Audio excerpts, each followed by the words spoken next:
आज nuclear blackmail को लेकर विदेश मंत्री एस जयशंकर ने भी पाकिस्तान को वार्निंग दी। जयशंकर ने कहा कि आतंकवाद के अड्डे कहीं भी हो, वो भारत के लिए लेजिटिमेट टारगेट है और अगर पाकिस्तान ये सोचता है कि वो एटम बम दिखाकर भारत को डरा देगा तो ये पाकिस्तान की गलतफहमी है। Times have changed and our resolve is much stronger now. Terrorism epicenters are no longer immune. India's zero tolerance for terrorism is manifest today through its actions.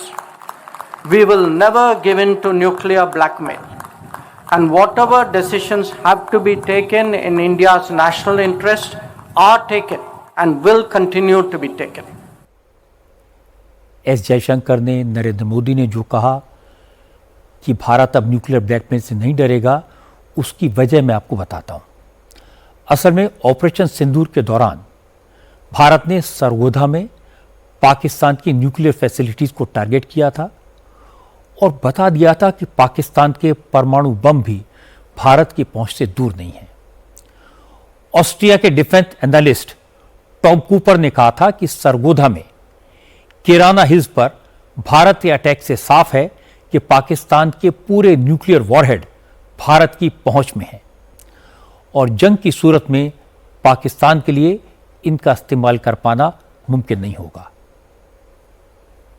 It appears to be making clear that India is through its intelligence services. ऐसा लग रहा है कि भारत को बखूबी पता है कि पाकिस्तान के न्यूक्लियर ठिकानों पर क्या हो रहा है। भारत अपनी खुफिया एजेंसियों की एक्टिविटीज के जरिए ये जानता है कि पाकिस्तान की न्यूक्लियर फैसिलिटीज कहां और किस स्थिति में है। भारत को वहां की गतिविधियों की काफी हद तक जानकारी है। भारत की जानकारी इतनी अच्छी है कि इस संघर्ष के आखिरी दिनों में, बल्कि ये कहें कि ये संघर्ष खत्म ही तभी हुआ जब आखिरी दिन भारत ने पाकिस्तान के अंडरग्राउंड फैसिलिटी पर हमला किया, जो शायद पाकिस्तान के परमाणु हथियारों का अड्डा है। अब भारत के रक्षा मंत्री कह रहे हैं कि पाकिस्तान अपने एटमी हथियारों की हिफाजत नहीं कर सकता। इस बयान से साफ है कि पाकिस्तान के एटमी हथियारों की सुरक्षा में पिछले 20 साल में कोई बदलाव नहीं आया है और भारत उसकी एटमी फैसिलिटीज में एक्टिविटीज पर बारीकी से नजर बनाए हुए है। इससे यह भी पता चलता है कि भारत कितना खुलकर पाकिस्तान के भीतर घुसकर हमले कर सकता है।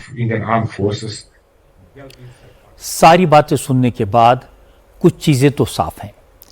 एक तो ये कि पाकिस्तान की एटम बम की धमकियों में कोई दम नहीं है, ये ब्लैकमेल अब नहीं चलेगा।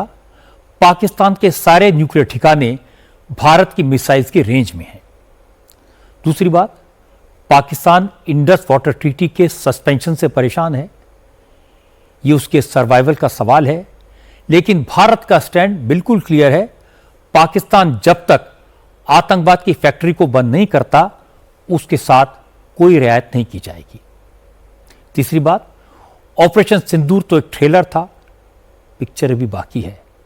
इस बार पाकिस्तान ने घबराकर सीज फायर की गुहार लगाई थी, अगली बार ऐसी पुकार को कोई नहीं सुनेगा। पाकिस्तान ने कोई हिमाकत की तो फुल एक्शन होगा। अगर नेवी मैदान में उतरी तो पाकिस्तान के 4 टुकड़े हो जाएंगे।